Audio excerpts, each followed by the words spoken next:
சாய் காணாமல் போனது எப்படி? ஆந்திரா அனகாப்பள்ளியிலிருந்து சாய் பாட்னா போனது எப்படி?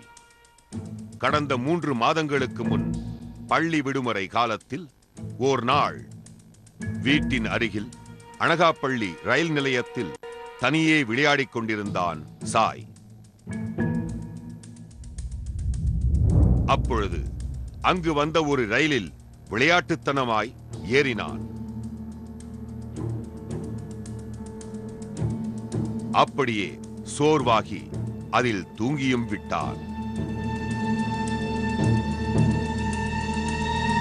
ரயில் பாட்னா சென்றடைந்தது. எப்படியாக பாட்னாவிற்கு வந்த சாய் அங்கு கஷ்டப்பட்ட பிறகு பீகார் போலீசாரால் மீட்கப்பட்டிருக்கிறார்.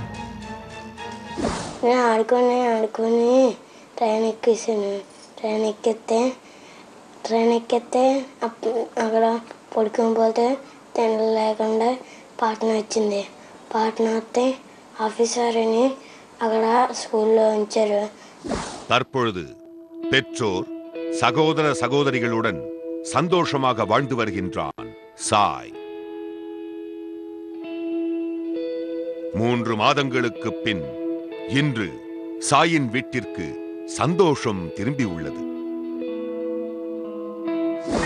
சாயோட பேரண்ட்ஸ் கிடைச்ச விஷயத்தை கேள்விப்பட்டு ரொம்ப சந்தோஷமா இருந்தது.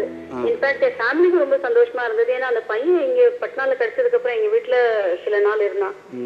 இதை தவிர இந்த பையனோட பேரண்ட்ஸ் கிடைக்கிறதுக்காக யார் யார் எஃபர்ட்ஸ் எடுத்தாங்களோ அவங்களுக்கு எல்லாருக்கும் நான் தேங்க் பண்ண விரும்புறேன்.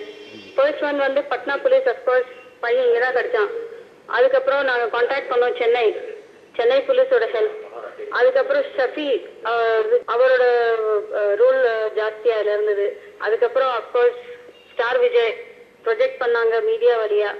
அண்ட் ஃபைனலி சிவாலயா எல்லாரும் சேர்ந்து ஒரு கோலுக்காக எஃபர்ட் எடுத்தல அந்த பையனோட பேரண்ட்ஸ் கிடைச்சாங்க.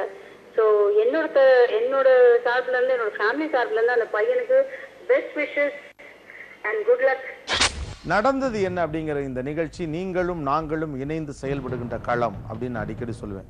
நம்முடைய நிகழ்ச்சியில் இடம்பெறக்கூடிய பல்வேறு விஷயங்கள் பொதுமக்கள் கொடுத்த தகவலின் அடிப்படையில் ஒளிபரப்பப்பட்டது தான். அதே மாதிரி பொதுமக்கள் பங்களிப்பால் நிறைய மாற்றங்களும் நம்முடைய நிகழ்ச்சி மூலமாக ஏற்பட்டிருக்கிறது. நீங்களும் நாங்களும் இணைந்தால் நல்ல பல மாற்றங்களை உருவாக்க முடியும் அப்படிங்கிறதுக்கான இன்னொரு சாட்சி தான் இன்றைக்கு சாய் தன் பெற்றோரோடு இணைந்திருப்பது.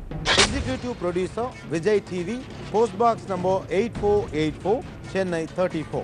சாமியார்கள் வித்தியாசமானவர்கள், கொஞ்சம் சுவாரஸ்யமானவர்கள் அப்படின்னு சொன்னேன்.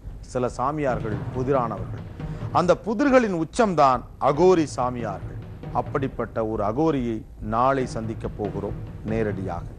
காத்திருங்கள் நாளை வரை. நன்றி, வணக்கம்.